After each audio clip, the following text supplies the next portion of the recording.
दोस्तों नमस्कार, स्वागत है एक बार फिर से आज की बड़ी और ताजा खबरों में। आपको बता दें कि किसानों की सरकार को कड़ी चेतावनी। बोले 4 जून को नहीं बनी बात तो और तेज होगा आंदोलन। हरियाणा में बंद करेंगे मॉल और पेट्रोल पंप। वहीं अखिलेश यादव का बड़ा ऐलान। बोले 2022 में लोकतंत्र बचाने का आखिरी चुनाव, ये बीजेपी को हराने का अंतिम अवसर। वहीं किसानों की सरकार को कड़ी चेतावनी। बोले मांगे नहीं मानी तो बिगड़ सकते हैं हालात। वहीं नए साल के पहले दिन 6 राज्यों को पीएम मोदी ने दी बड़ी सौगात। लाइट हाउस प्रोजेक्ट की रखी नींव। वहीं टीएमसी में होगी और टूट। शुभेंदु अधिकारी बोले मेरे भाई शुभेंदु के साथ कुछ पार्षद और 5000 कार्यकर्ता बीजेपी में होंगे शामिल। वहीं सरकार ने बढ़ाई फास्टैग की डेडलाइन, अब 15 फरवरी से होगा अनिवार्य। और भी बड़ी खबरों को जानने के लिए वीडियो के एंड तक बने रहिए हमारे साथ। बस आपसे निवेदन है, कृपया वीडियो को लाइक कर दें, चैनल को सब्सक्राइब कर लें और घंटी बटन जरूर दबा दें। वहीं पहली बड़ी खबर, आज भारत में पिछले 24 घंटे में कोरोना वायरस के 20,036 नए मामले सामने आए, जिससे अब कुल मरीजों की संख्या बढ़कर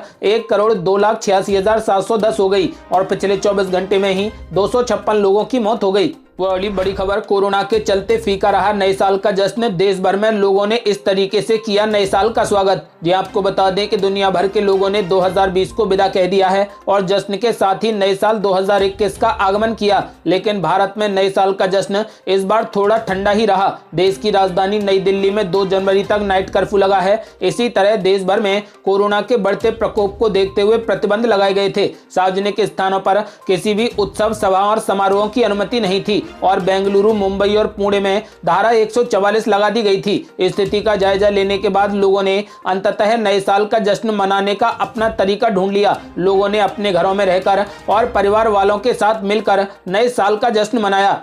वो अगली बड़ी खबर, किसानों की सरकार को कड़ी चेतावनी। बोले 4 जनवरी को नहीं बनी बात तो और तेज होगा आंदोलन। हरियाणा में बंद करेंगे मॉल और पेट्रोल पंप। जी आपको बता दें कि केंद्र सरकार की तरफ से लाए गए तीनों नए कृषि कानूनों के विरोध में दिल्ली सीमाओं पर प्रदर्शन कर रहे हजारों की तादाद में किसानों का आज 38वां दिन है। अब तक सरकार के साथ 6 दौर की वार्ता हो चुकी है और 7वें दौर की वार्ता 4 जनवरी को होगी। आपको बता दें कि इस बीच अगले दौर की वार्ता से ठीक पहले किसान संगठनों ने शुक्रवार की दोपहर को बैठक की। इस बैठक के बाद कड़ी चेतावनी देते हुए उन्होंने कहा कि अगर उनकी मांगे अगली बातचीत में नहीं मानी गई तो उनका ये आंदोलन और तेज हो जाएगा। किसान संगठनों ने कहा है कि अगर 4 जनवरी को केंद्र सरकार ने किसानों की बात नहीं मानी तो हरियाणा में सारे मॉल और पेट्रोल पंप बंद कर दिए जाएंगे। साथ ही साथ सभी टोल नाकों को बिल्कुल फ्री कर दिया जाएगा।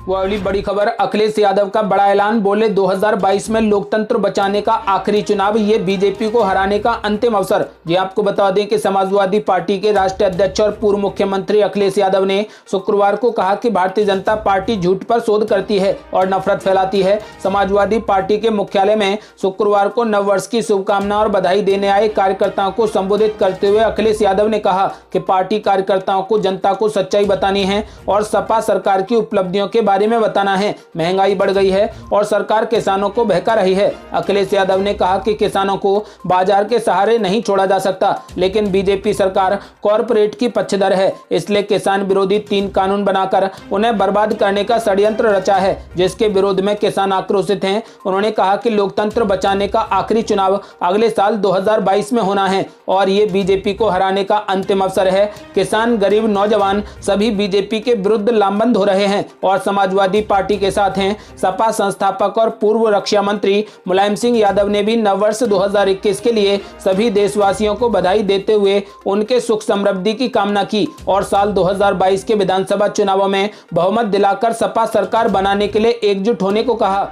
वो अगली बड़ी खबर, किसानों की सरकार को सीधी चेतावनी। बोले मांगे नहीं मानी तो बिगड़ सकते हैं हालात। जी आपको बता दें कि संसद से पारित नए कृषि कानूनों के खिलाफ पिछले 38 दिनों से आंदोलन कर रहे किसानों ने सरकार को सख्त चेतावनी जारी कर दी है। किसान संगठनों ने कहा है कि यदि सरकार मांगों पर उचित फैसला नहीं लेती है और हमारी मांगों को नहीं मानती है तो उसके बाद की परिस्थितियों के लिए सरकार जिम्मेदार होगी। सिंधु बॉर्डर पर आयोजित हुई संयुक्त प्रेस वार्ता में स्वराज इंडिया संगठन के नेता योगेंद्र यादव ने कहा कि हमारे 2 कानून पर सरकार अभी तक टस से मस नहीं हुई है, इसलिए अब आंदोलन को और तेज किया जाएगा। सरकार के साथ 4 जनवरी को वार्ता है, यदि उसमें सकारात्मक परिणाम नहीं निकलते हैं तो 6 जनवरी से 20 जनवरी तक देश में जागृति अभियान चलाया जाएगा। योगेंद्र यादव ने कहा कि 23 जनवरी को नेताजी सुभाष चंद्र बोस की जयंती पर पूरे देश में कार्यक्रम किया जाएगा।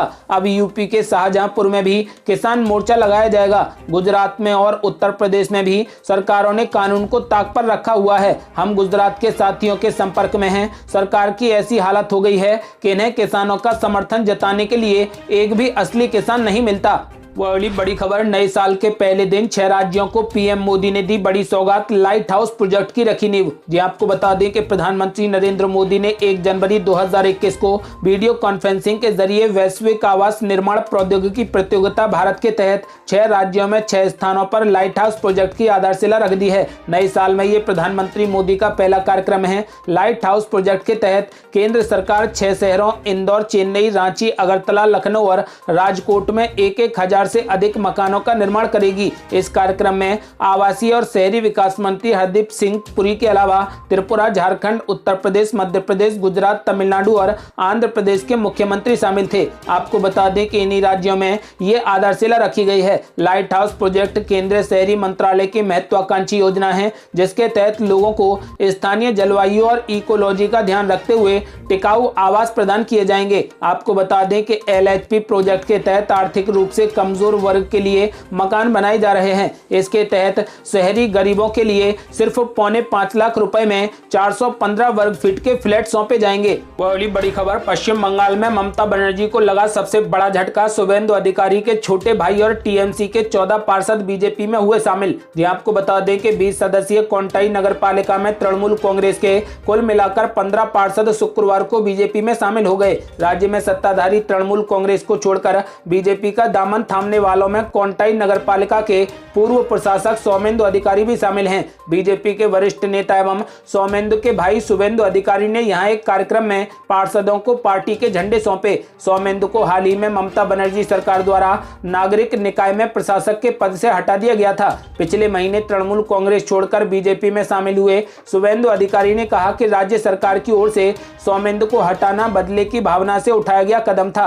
उन्होंने कहा कि सौमेंदु का आगे एक लंबा राजनीतिक करियर है। उन्होंने पिछले कुछ वर्षों में कड़ी मेहनत की है और यही अन्य पार्षदों पर भी लागू होता है। अधिकारी परिवार अब TMC पार्टी के साथ नहीं है। राज्य के पूर्व मंत्री ने यह भी कहा कि ममता बनर्जी सरकार नगर निगम चुनाव कराने में देरी कर रही है क्योंकि वह अपनी आसन्न हार से भयभीत हो रही हैं। उन्होंने कहा कि लोग भाजपा के मत में ही मतदान करेंगे और भाजपा के पक्ष में वोट डालेंगे, चाहे वह निकाय चुनाव हो या फिर विधानसभा के चुनाव हो। इससे पहले दिन में सौमेंदु ने संवाददाताओं से कहा था कि उनका परिवार कई तरीके के हमले सहन कर रहा है, लेकिन हम मैदान में एक उचित जवाब देने में विश्वास करते हैं। आपको बता दें कि शुभेंदु अधिकारी ने अपने भाई सौमेंदु अधिकारी को भी बीजेपी की सदस्यता दिला दी और उन्होंने ऐलान किया है कि पश्चिम बंगाल की जनता सिर्फ भाजपा के पक्ष में मतदान करेगी। वही बड़ी खबर, भारत में कोविशील्ड कोरोना वैक्सीन को मिली मंजूरी, औपचारिक ऐलान किसी भी वक्त। जी आपको बता दें कि नए साल की शुरुआत होते ही भारत को पहली कोरोना वैक्सीन का तोहफा मिल गया है। शुक्रवार को सब्जेक्ट एक्सपर्ट कमेटी के साथ हुई बैठक में भारत ने सीरम इंस्टीट्यूट ऑफ इंडिया द्वारा निर्मित कोविशील्ड कोरोना वैक्सीन के आपातकालीन इस्तेमाल की मंजूरी दे दी है और किसी भी वक्त औपचारिक ऐलान किया जा सकता है। आपको बता दें कि सूत्रों से मिली जानकारी के अनुसार सब्जेक्ट एक्सपर्ट कमेटी ने सीरम इंस्टीट्यूट की वैक्सीन को रिकमेंड किया है, जिसके बाद सरकार ने शर्तों के साथ इसकी मंजूरी दे दी है। हालांकि अंतिम निर्णय drugs controller general of India यानी DCGI द्वारा ही लिया जाएगा। यानी DCGI की अप्रूवल मिलते ही अगले 6 से 7 दिनों में वैक्सीनेशन की प्रक्रिया शुरू कर दी जाएगी। अगली बड़ी खबर, सरकार ने बढ़ाई फास्टैग की डेडलाइन, अब 15 फरवरी से होगा अनिवार्य। जी आपको बता दें कि NHAI ने देश भर के टोल प्लाजा पर टोल कलेक्शन के लिए अनिवार्य फास्टैग की डेडलाइन को 15 फरवरी 2021 तक के लिए आगे बढ़ा दिया है। पहले ये डेडलाइन 1 जनवरी 2021 थी। अब वाहन चालक 15 फरवरी 2021 तक अपनी गाड़ियों में फास्टैग लगवा सकेंगे। दरअसल टोल प्लाजा पर जाम से बचने और इलेक्ट्रॉनिक ट्रांजैक्शन को बढ़ावा देने के लिए सड़क परिवहन और राजमार्ग मंत्रालय ने यह फैसला लागू किया है। आपको बता दें कि लेकिन इसे अनिवार्य नहीं बनाया गया था। ये व्यवस्था 2016 में शुरू की गई थी। फिलहाल टोल प्लाजा पर इलेक्ट्रॉनिक ट्रांजैक्शन में इसका हिस्सा 75 से 80% तक बढ़ चुका है। राजमार्ग प्राधिकरण को 15 फरवरी से 100% कैशलेस टोल कलेक्शन की नियामकीय मंजूरी मिल सकती है। जब 2016 में इसकी शुरुआत की गई थी तो 4 बैंकों ने 1 लाख टैग जारी किए थे। इसके बाद 2017 में 7 लाख और 2018 में 34 लाख फास्टैग जारी किए गए थे। मंत्रालय ने इस साल नवंबर में सूचना जारी कर 2021 से पुराने वाहनों या फिर 1 दिसंबर 2017 से पहले के गाड़ियों के लिए भी फास्टैग अनिवार्य कर दिया था। आपको बता दें कि सरकार ने 1 जनवरी 2021 से इसकी डेडलाइन बढ़ाकर 15 फरवरी 2021 कर दी है, यानी अब आप 15 फरवरी तक फास्टैग लगवा सकते हैं। वही मौसम अपडेट स्काईमेट वेदर के अनुसार अगले 24 घंटों के दौरान उत्तर भारत के राज्यों में मौसम बदलेगा। हवाओं के रुख में भी बदलाव होने से तापमान में कुछ बढ़ोतरी हो सकती है। हालांकि पंजाब, हरियाणा, दिल्ली, राजस्थान, उत्तर प्रदेश और बिहार में अधिकांश जगहों पर न्यूनतम तापमान सामान्य से नीचे बना रहेगा, जिससे शीतलहर का प्रकोप और पाला पड़ने की आशंका अगले 24 घंटों तक भी बनी रहेगी। उत्तर पश्चिम भारत के मैदानी इलाकों से लेकर गंगा के मैदानी क्षेत्रों में तराई वाले इलाकों पर घने कोहरे की चादर बिछी रहेगी। पूर्वोत्तर राज्यों में भी घने कोहरे की संभावना है। इसी बीच हवाओं के रुख में बदलाव के कारण उत्तर भारत में कुछ स्थानों पर बारिश की गतिविधियां भी शुरू हो सकती हैं।